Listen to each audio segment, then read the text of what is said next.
وَهِيَ وَرَبِّ الْقَعْبَةِ نُورٌ يَتَلَأْلَأُ وَرَيْحَانَةٌ تَهْتَزُّ، اور درخت ہیں جھومتے ہوئے. اور ایک عجب بات سنو، ایک صحابی نے پوچھا یا رسول اللہ چلو پوری حدیث سنا، جنت میں گھوڑے ہیں؟ آپ نے کہا ہاں ہیں، یاقوتی گھوڑے ہیں، ان کے زمرد کے پر ہیں، تمہیں لے کے اڑیں گے جیسے جہاز اڑتا ہے. یہ میں کہہ رہا ہوں، اس زمانے میں تو جہاز نہیں تھے. اور اس کے قدم وہاں پڑے گا جہاں تیری نظر جاتی ہے. دوسرا بولا یا رسول اللہ جنت میں اونٹ ہیں؟ اٹھ گھوڑے ناندی پسند ہے؟ آپ نے فرمایا ہیں، ان کے بھی سرخ یاقوت ہے اور سبز زمرد ہے، اور جدھر تیری نظر جائے گی وہاں اس کا قدم پڑے گا. تیسرا بولا یا رسول اللہ جنت میں کھجوریں بھی ہیں؟ جیسے ہمارا یہاں پسندیدہ پھل آم ہے، ان کا کھجور ہے. ہم نے کہا ہاں ہے، اس کا تنا سونے کا ہے، اس کی جو ٹہنیاں ہیں سبز زمرد کی ہیں، اور اس پہ جو پھل لگتا ہے، پھل ایک دانہ 12 ہاتھ لمبا ہوگا. 12 ہاتھ کا مطلب ہے کوئی 30 فٹ لمبا ہوگا ایک دانہ، 30 فٹ. اگر آپ یہی 5-5.5 فٹ کے جنت میں چلے گئے تو تھوڑے سر تے ہکو ڈھائے پہ آتا تمہیں تو انہیں کافی ہو جاوے، وچے ہی دفن ہو جاؤ گے. ایک عرب میں نے جنت میں کتنا قد ہوگا ہمارا؟ 130 فٹ، 60 ہاتھ. ایک ہاتھ 25 انچ کا ہوتا ہے. حضرت آدم علیہ السلام کا قد تھا 60 ہاتھ، اور اماں حوا کا قد تھا 60 ہاتھ. اصل قد یہ ہے، یہ واپس لوٹایا جائے گا جنت میں. ایک عرب مجھ سے کہنے لگا، میں نے یہ بیان کرنے لگا ہمیں اتنے 60 ہاتھ کی کیا ضرورت ہے، ہم تو اس پر راضی ہیں، ہمیں کافی ہے. میں نے کہا فرض کرو اللہ تمہیں اسی قد کے ساتھ جنت میں داخل کر دیتا ہے، اور تم کھجور کے نیچے سے گزرتے ہو، اوپر سے ایک دانہ تیرے اوپر گرتا ہے 25 فٹ کا، تو تیرا کیا حال ہوگا؟ اور تیری بیگم کا قد ہوگا 130 فٹ حور کا، وہ تمہیں جیب میں ڈال کے پھرتے گی، میرا کاکا آ گیا، میرا کاکا آ گیا. اور پھر وہ پینٹ بھی 100 جوڑے ہے، 100 جوڑے. تو 100 جوڑے میں پتہ نہیں کہڑے بوجھے تینوں پایا، تیریاں چیکاں سن کے آکھے گی پتہ نہیں ہے کی دے ایدے کے ایدے. یہ تو ہمارے قد گھٹ گئے ہیں زمانے کی رفتار کے ساتھ، قیامت کے قریب اور بونے ہو جائیں گے سارے. وہ ایک ذمہ دار نے اپنے مراسی سے کہا میرے گھوڑے دی مالش کر. تو مراسی تو بڑی کولی قوم ہوندی ہے، کام تو کر دے نہیں. تو اس نے وہ دیرے میں بیٹھا تھا تو اس نے اس کی مالش شروع کر دی. جب اٹھ کے گھر گیا تو وہ بھی جا کے سو گیا. جب صبح اٹھا اور دیکھا تو گھوڑا غائب، چور لے گئے. تو وہ گیا اور گھر سے خرگوش لے کر آیا اپنے، اور اس کو رسہ باندھ کے اس کی مالش شروع کر دی. تو ذمہ دار نکلا صبح، انہیں دیکھا خرگوش کو مالش کر رہا. انہوں نے نام مراد گھوڑا کے دے، اس نے کہا یہ ایک کھلوتا ہے. اس نے کہا وہ یہ گھوڑا ہے؟ وہ تو خرگوش ہے. اس نے کہا صحیح گھوڑا ہے، مالش کیتی ہے ساری رات، گھس گھس گھس گھس کہتے ہیں صحیح اوڑو. تو وقت نے ہماری مالش کرتے کرتے گھٹاتے ہم یہاں تک پہنچا دیا. تو پھر ایک اور صحابی نے پوچھا یا رسول اللہ جنت میں صحرا بھی ہوگا؟ چونکہ صحرا ان کا پسندیدہ ہے. آپ نے کہا ہوگا تو صحیح، لیکن مشک اور عنبر کا ہوگا، ریت کا نہیں ہوگا، مشک اور عنبر کا ہوگا. یہ تو ایک حدیث ہے. ایک اور حدیث ہے، اس میں ایک صحابی پوچھتے ہیں یا رسول اللہ جنت میں کوئی گانا بجانا بھی ہے؟ تو آپ نے کہا ہاں، ایک درخت ہے، اس کا نام ہے فیض. وہ کیا فیض دیتا ہے؟ جب جنت والوں کا جی چاہے گا کہ ہم موسیقی سنیں تو وہ درخت جھومے گا، تو اس کی ہر شاخ سے موسیقی کی ایک سر نکلے گی، اور موسیقی کی ایک دھن نکلے گی جو دنیا میں تھی. پہلے وہ ان کو سنائے گا، اس کے بعد جنت کی دھنیں سنائے گا. اور اس کے نیچے جنت کی حوریں بیٹھی ہوں گی، وہ اس کے ساتھ مل کر گانا گائیں گی، تو فیض کا فیض ہوگا موسیقی اور حوروں کا فیض ہوگا گانا، اور جب وہ ان کو سنیں گے تو سب سے چھوٹا نغمہ 70 برس کا ہوگا۔ جنید جمشید رحمۃ اللہ علیہ مجھ سے کہنے لگا ہم جو گانا بناتے ہیں نا وہ 3.5 منٹ کا ہوتا ہے۔ میں نے کہا ہیں 4 منٹ بھی نہیں؟ کہنے لگا نہیں۔ میں نے کہا کیوں؟ کہ لوگ بور ہو جاتے ہیں۔ تو میں کیا سنا رہا ہوں کہ سب سے چھوٹا گانا جنت کا 70 سال کا ہوگا۔ ریحانۃ تحتز، درختوں کی شان، پھل لگے ہوئے ہیں، کیا کھانا ہے؟ جو کھانا ہے کیا ہے؟ قطوفها دانیہ ذللت قطوفها تذلیلا۔ ایک بدو آیا، یا رسول اللہ جنت میں انگور ہیں، کیونکہ عرب میں انگور بہت کم ہوتا تھا، طائف میں تھوڑا سا ہوتا تھا، تو آپ نے کہا ہیں؟ کہا ایک گچھا کتنا بڑا ہوگا؟ آپ نے فرمایا مسیرۃ شہر للغراب لا یقع لا یفطر لا ینثنی۔ آپ نے دیکھا کوا بہت تیز اڑتا ہے، تو آپ نے فرمایا ایک کوا 1 مہینہ اڑتا رہے، نہ ادھر ہو نہ ادھر ہو، نہ سست پڑے نہ بیٹھے، تو 1 مہینہ چلتے چلتے چلتے جہاں وہ پہنچے گا اتنا بڑا ایک گچھا انگور کا ہوگا۔ وہ کہنے لگا اچھا ایک دانہ کتنا بڑا ہوگا؟ بدو بڑے مزے کے سوال کرتے تھے اللہ کے نبی سے۔ حضرت انس فرماتے کہ ہم انتظار کرتے تھے کوئی دیہاتی آئے اور کھلا ڈولا ہو کہ اللہ کے نبی سے سوال کرے، چونکہ ہم تو ڈر کے مارے پوچھتے نہیں تھے۔ تو دیہاتی جو ہوتے ہیں وہ، ایک دیہاتی گڑ لے کر آیا حضرت تھانوی کے پاس، کہنے لگا مولوی اشرف اب تیرے لیے گڑ لایا ہوں۔ اور وہ تو بڑے ادب آداب کے تھے، ان کو غصہ چڑھ گیا، کہنے کہ میرے سر پہ رکھ دے۔ انہوں نے کہا الے، ان کے سر پہ رکھ دی۔ تو ہر جگہ کے دیہاتی ایسے ہوتے ہیں۔ تو وہ کہنے کا ایک دانہ کتنا بڑا ہوگا؟ تو آپ نے فرمایا هل ذبح ابوک من غنمک تیسا عظیما فسلخ اہابہ وَأَعْطَاهُ لِأُمِّكَ وَقَالَ لَهَا اتَّخِذِي مِنْهُ دَلْوَةً۔ کبھی تیرے باپ نے بڑا چھترا ذبح کر کے اس کی کھال اتار کے تیری ماں کو دیا ہو اور کہا ہو اس کا ڈول بناؤ؟ کہا ہاں جی کئی دفعہ۔ کہا جتنا بڑا وہ ڈول ہے اتنا بڑا ایک دانہ ہوگا۔ تو آپ نے وہ کہنے لگا پھر میری اور میری بیوی کو تو ایک ہی کافی ہو جائے گا۔ ریحانۃ تحتز، ایک درخت ہے اس کا نام ہے توبہ۔ اس کا کیا کام ہے؟ وہ آپ کے لیے لباس بناتا ہے، اس کے اوپر بڑے بڑے پھول ہیں، بڑے بڑے پھول، ہر جنتی کو یہ ملے گا۔ اور میرے نبی نے فرمایا یہ سمجھو اس کا تنا ہے۔ آپ نے فرمایا جوان اونٹ پہ بیٹھ کے یہاں سے سفر شروع کرو اس کے گرد چکر لگانے کا، تو وہ اونٹ چلتے دوڑتے دوڑتے دوڑتے بوڑھا ہو جائے گا، اور بوڑھا ہو کے حتیٰ تسقط ترقوتها حرما، اور وہ بوڑھا ہو کے گر کے مر جائے گا، لیکن اس کے تنے کی گولائی کو ناپ نہیں سکے گا، اتنا بڑا تنا ہوگا۔ تو اس میں پھول لگے ہوئے ہیں، اور اللہ تعالیٰ ہر جنتی کو اور ہر جنتی عورت کو 100 جوڑے پہنائے گا۔ 100۔ یہ میں نے کوٹ پہنا ہوا ہے، آپ سب نے بھی جرسیاں کوٹ پہنے ہوئے تو وزن ہی لگ رہے ہیں، بھارے لگ دیتے ہیں۔ 100 جوڑے کیسے اٹھائے گا؟ 100 جوڑے، اور جب 100 جوڑے وہ پاون لگے گا، 1 2 3 4 5 6 7 8 9 10 موڈے تو رہ گئے۔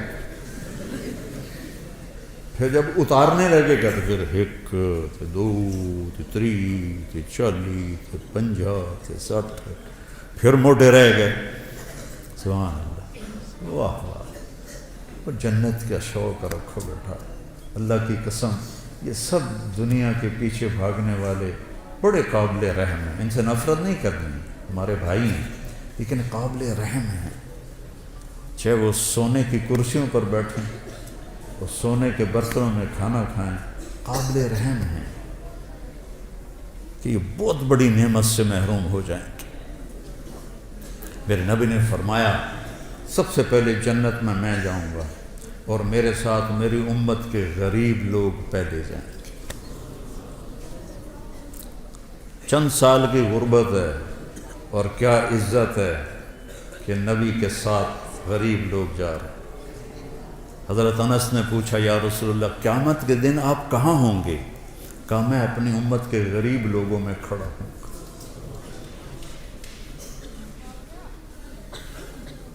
قیامت کے دن اللہ تعالیٰ فرشتوں سے کہے گا ایتوہم فحیوہم، جاؤ ان کو سلام کرو.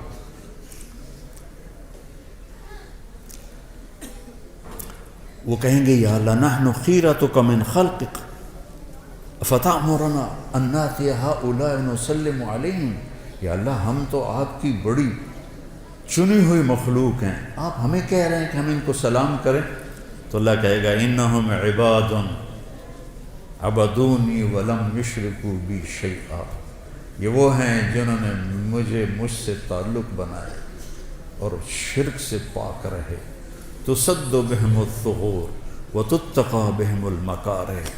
تکلیفیں سہتے سہتے سہتے یموت احدہم وحاجتہ فی صدرہ لا یستطیع لها قضاء.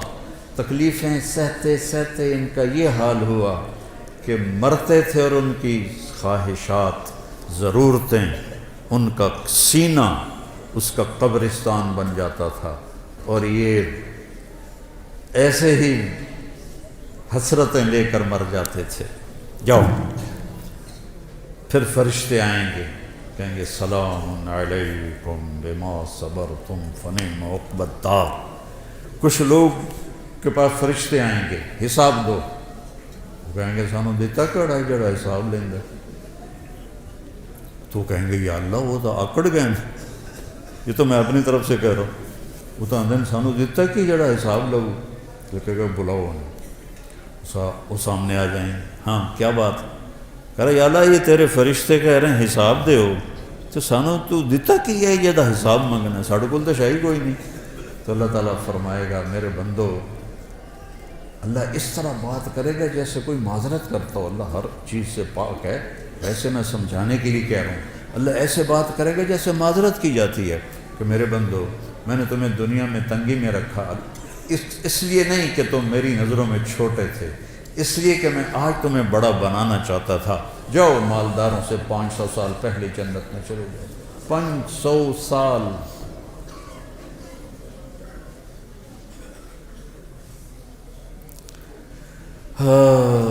تو 100 جوڑے کیسے پہنے گا، کیسے اتارے گا؟ اور اللہ جنت کی عورت کو ایمان والی ہو یا حور ہو، اس کا جو جوڑا ہے، اس کے جو جوڑے ہیں ان کا دائرہ پتہ کتنا ہے؟ 3 میل کے دائرے میں اس کے کرتے کا لہنگا یا غرارہ یوں گھوم رہا ہوگا. 3 میل میں اس کا لباس گھوم رہا ہوگا. 3 فٹ والا تو چایا نہیں جاندا تو 3 میل والا کیسے اٹھائے گی؟ کہ جنت کا لباس اللہ نے نور سے تیار کیا.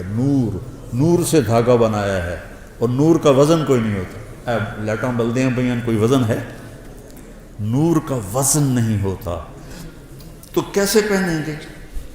آپ کا جی چاہا کہ میں نے فلاں قسم کے کپڑے پہننے ہیں تو وہ جو پھول ہے نا وہ ایسے ہوگا اور اس میں سے ایک روشنی نکلے گی اور وہ روشنی جب غائب ہوگی، ہائے میرے اللہ میں قربان، آپ کے 100 جوڑے جو پہنے تھے وہ غائب ہوں گے اور وہ نئے 100 جوڑے آپ کے جسم پر آپ کو خوبصورت بنا رہے ہیں. نہ اتارنے کی تکلیف ہے، نہ پہننے کی تکلیف ہے، نہ اتار کے دھونے کی تکلیف ہے، نہ کوئی واشنگ مشین ہے، نہ کوئی ٹوائلٹ، پیشاب بھی کوئی نہیں، پخانہ ہی کوئی نہیں تھا۔ ہمارے ایک ساتھی تھے مار ولی محمد، گھٹنوں سے معذور تھے، تو ہمارے ساتھ ذمہ دارہ جماعت میں چلتے تھے، تو ان کے لیے پھر میں کموڈ کا اہتمام کرتا تھا۔ کموڈ کے اوپر جو ہوتی نا شیٹ، اس میں تھوڑا سا کریک آئے نا تو نیچے سے بہت بڑا چک مارتی۔ تو ہم تھے چشتیاں، تو ٹھہرے ہوئے تھے ایک جگہ، تو انہوں نے ایک ساتھی سے کہا کہ مجھے محمود بودلا، او بودلا میں نے اندر لے جا، اوپر وہ جو تھی پوڑی، وہ سیڑھی بڑی تھی تو وہ چڑھ نہیں سکتے، تو اس کو انہوں نے ایسے زور لگا کے اندر فٹ کر کے کھڑا کر دیا۔ میں اگلا کام تو آپ کر، باہر نکلے تھوڑی دیر، او بودلا او مار گھتے آئی، وہ کیا، وہ پیچھے سے انہوں نے چک مار لیا، وہ جو شیٹ، وہ جو اس کا کور تھا نا، اس نے چک مار لیا۔ تو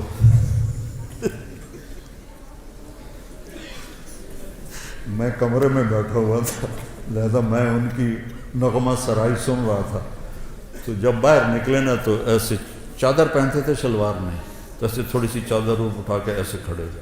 مولوی جی، مجھے مولوی جی کہتے تھے، مولوی جی اے جنت چلا میرا ہگن موترن معاف کر دے، مجھے اور کچھ بھی نہیں چاہیے۔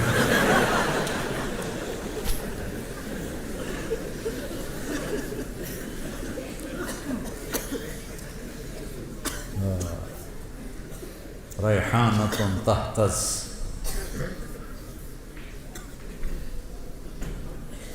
وَلِمَنْ خَافَ مَقَامَ رَبِّهِ جَنَّتَانِ ذَوَاتَا أَفْنَانٍ فِيهِمَا عَيْنَانِ تَجْرِيَانِ فِيهِمَا مِنْ كُلِّ فَاكِهَةٍ زَوْجَانِ سبحان اللہ، متکئین علی فرش بطائنها من استبرق وجنى الجنتین دان فیہن قاصرات الطرف لم یطمثہن انس قبلہم ولا جان هل جزاء الإحسان إلا الإحسان ومن دونهما جنتان مدهامتان فيهما عينان نضاختان فيهما فاكهة ونخل ورمان فيهن خيرات حسان حور مقصورات في الخيام لم يطمثهن انس قبلهم ولا جان متكئين على رفرف خضر وعبقري حصان فبأي آلاء ربكما تكذبان۔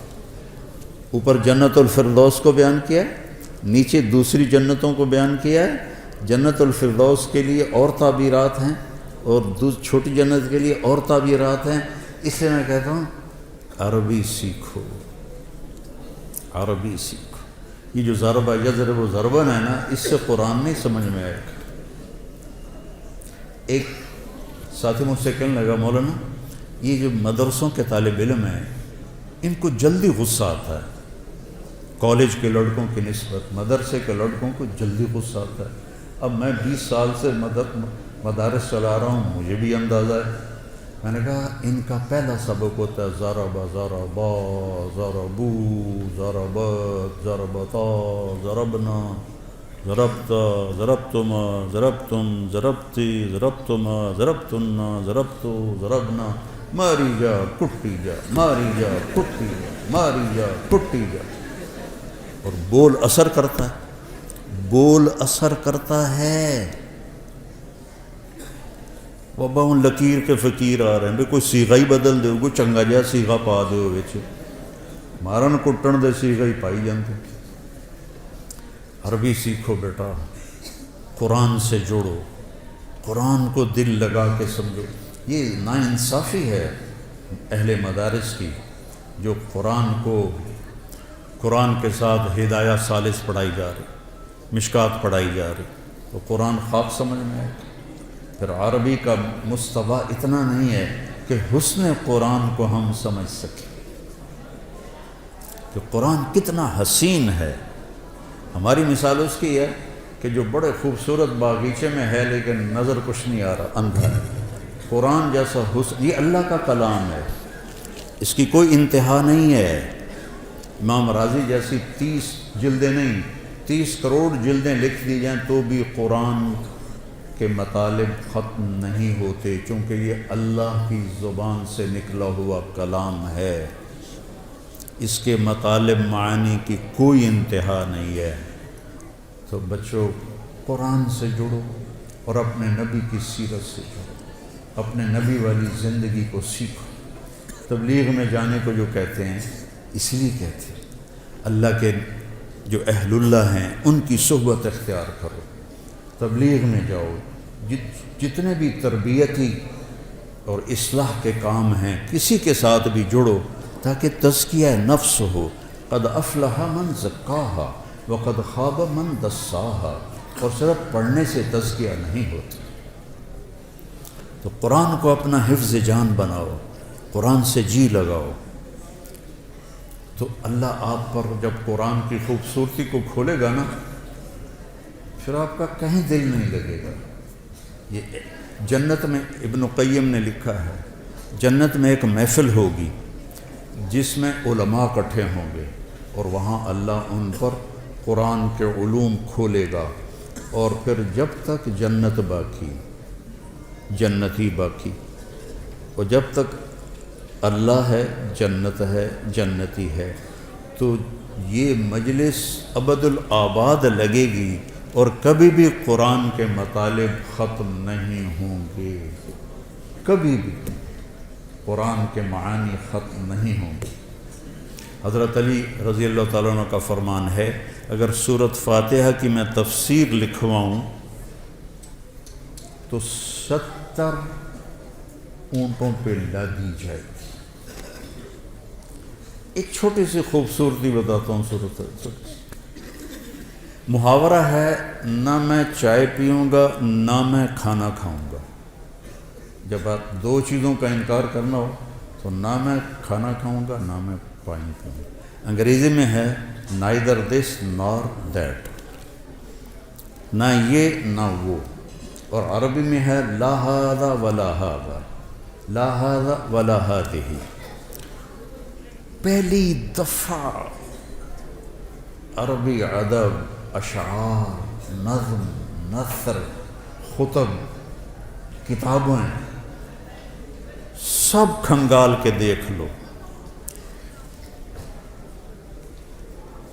اللہ نے ایسی تعبیر کی ہے جو کہیں نہیں، غیر اور لا، سبحان اللہ، غیر اور لا، غیر المغضوب علیہم ولا الضالین، غیر اور لا کو اکٹھا کیا جو اللہ نے۔ یہ آپ نے پیچھے کچھ پڑھا ہوا ہو تو پھر آپ کو اس کا مزہ آئے گا، ورنہ تو ایویں بین وجاون والی گل ہے۔ تو وہ ایک نواب صاحب ان پڑھ تھے، تو ان کے سیکرٹری نے کہا حضور آپ کوئی پڑھی لکھی خاتون سے شادی کریں، چونکہ آپ کے پاس بڑے بڑے لوگ آتے ہیں تو آپ کے ساتھ تھوڑا آپ کا ساتھ دے۔ کہا ٹھیک ہے، رشتہ ڈھونڈو۔ تو ایک پڑھی لکھی خاتون کا رشتہ ڈھونڈا گیا۔ انہوں نے کہا میں نواب صاحب کی سے تھوڑی بات کروں گی پھر میں ہاں کروں۔ تو اس نے کہا ٹھیک ہے، نواب صاحب آ گئے۔ اس نے فارسی کا شعر پڑھا، نواب صاحب اس کا ترجمہ کر لیا۔ آخر لگا جی ایک باری موڑ پڑے آجے۔ اس نے دوبارہ پڑھا۔ آخر لگا مہربانی کر کے ایک باری ذرا اور پڑھے آجے۔ اس نے دوبارہ پڑھا۔ تو سیکٹری نے کوئی لقمہ دیا، نواب صاحب سمجھ آ گیا نا؟ ہاں پتر سمجھ آ گیا، اے جھگا نہیں آباد ہوندہ۔ تو تمہارے سامنے غیر اور لا بیان کرنا وہ نواب کی طرح ہے، تمہیں پتہ ہی نہیں کہ یہ کیا کر گیا میرا اللہ، کیا کہہ دیا میرے اللہ نے، غیر اور لا۔ سبحان اللہ۔ غیر المغضوب علیہم ولا الضالین، یہ دونوں اسم ہیں۔ یہ بتا رہے ہیں کہ مغضوب علیہم ہمیشہ رہیں گے، چونکہ جو اسم ہوتا ہے اس میں وہ دوام کے لیے ہوتا ہے، جو فعل ہوتا ہے وہ وقت کے لیے ہوتا ہے۔ مغضوب علیہم ہمیشہ تھے، ہمیشہ رہیں گے، ہمیشہ آتے رہیں گے۔ ضال پہلے بھی تھے، آج بھی ہیں، آئندہ بھی ہیں، حتیٰ کہ ضالین پر قیامت قائم ہوگی۔ یہ حسن قرآن ہے۔ خیر، میرا تو کہنا ہی بنتا ہے، فقیرانہ آئے صدا کر چلے، میاں خوش رہو ہم دعا کر چلے۔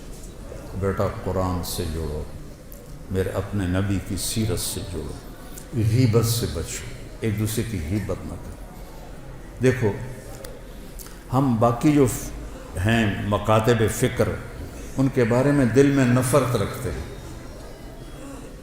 بریلوی ہیں، اہل حدیث ہیں، شیعہ ہیں، وہ ہم سے نفرت کرتے ہیں۔ محبت نہ ادھر ہے نہ ادھر ہے۔ تو ایک لفظ میں غور کرو، اہدنا، اہدنا، اہدنی نہیں، نماز تو میں پڑھ رہا ہوں تو مجھے کہنا چاہیے اہدنی الصراط المستقیم۔ اللہ تعالیٰ کہہ رہا ہے اہدنا، سب کی ہمدردی میں ہدایت مانگو۔ سورۃ فاتحہ ہمیں سب کی ہمدردی اور محبت سکھا رہی ہے، ورنہ اہدنی ہوتا اہدنا۔ تو سب سے محبت کرو۔ جنت دوزخ اللہ کا فیصلہ ہے، ہم نے سب کو عزت دینی ہے، سب کو احترام دینا ہے۔ ان کے اچھے یا غلط عقائد ان کے ساتھ، ہمارے اچھے یا خراب عقائد ہمارے ساتھ، لیکن عزت دینا، محبت دینا۔ اہدنا پہ ہی غور کر لو تو نفرت ختم ہو جاتی۔ اور جب اللہ آپ کو موقع دے تو تبلیغ میں بھی جتنا بھی وقت لگتا ہے لگاؤ، چلہ لگاؤ، سال لگاؤ، اور اللہ کے نیک بندے اہل اللہ سے جڑو، ان کی صحبت میں بیٹھو تاکہ ہمارا تزکیہ نفس ہو۔ اور آپ سب جوان بچے ہو، میں آخری بات کرتا ہوں، کوئی آپس میں دو بچے لڑے ہوئے ہوں تو ایک دوسرے سے صلح کر لینا، معافی مانگ لینا۔ اللہ اگر آپ کے دل میں کسی کا بغض ہے تو اس میں ایمان نہیں آ سکتا، نور نہیں آ سکتا، نور علم نہیں آ سکتا۔ تو سارے بچے اس کی نیت کرو، اللہ آپ کی زندگیوں کو دین کے لیے قبول فرمائے۔ اور میرے استاد جی مولانا ظفر احمد صاحب رحمہ اللہ کے لیے آپ صدقہ جاریہ بنیں۔ میں جب 3 چلے لگا کے رائمنڈ میں داخل ہونے کی درخواست دی تو انہوں نے انکار کر دیا، چونکہ میرے والدین راضی نہیں تھے تو انکار کر دیا۔ تو پھر میں گاؤں آیا اور تلمبے میں نیاز احمد شاہ صاحب رحمۃ اللہ علیہ تھے، تو مولانا ظفر صاحب پہلے مدرس وہاں بنے تھے، تو میں نے ان سے علم کے سفر کی ابتدا کی تھی۔ تو میرے بڑے محترم ہیں، میں ان کے لیے نفل بھی پڑھتا ہوں اور دعا بھی کرتا ہوں خاص طور پر۔ تو اللہ تعالیٰ ان کے درجات کو بلند فرمائے۔ آپ سے اجازت چاہوں گا، آپ نیت کرتے ہو نا سارے، غیبت نہیں کرنی کسی کی، ٹھیک ہے؟ وہ ہاں تو کرو، غیبت نہیں کرنی، جھوٹ بھی نہیں بولنا، جھوٹ بھی نہیں بولنا، بد زبانی بھی نہیں کرنی، اور اگر لڑے ہوئے ہو تو صلح کر لو، اس کی نیت کر لو، ٹھیک؟